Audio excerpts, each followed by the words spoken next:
Welcome. Today, I'm sharing the complete oven temperature and timing guide.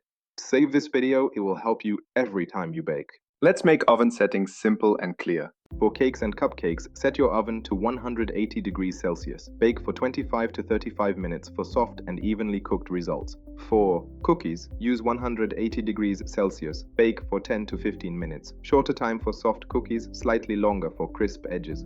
For pizza, use high heat between 220 to 250 degrees Celsius. Bake for 10 to 15 minutes for a crispy base. For roasted chicken, set the oven to 200 degrees Celsius. Bake for 35 to 45 minutes depending on size. For bread, use 200 to 220 degrees Celsius. Bake for 25 to 30 minutes for a perfect rise and golden crust.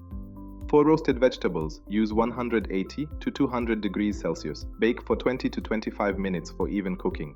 For frozen snacks like fries or nuggets, set the oven to 200 to 220 degrees Celsius. Bake for 15 to 20 minutes until crispy. Always preheat your oven for at least 10 minutes. Use top and bottom heating for baking, and avoid opening the oven too early. Cooking isn't guessing, it's about knowing temperature and timing.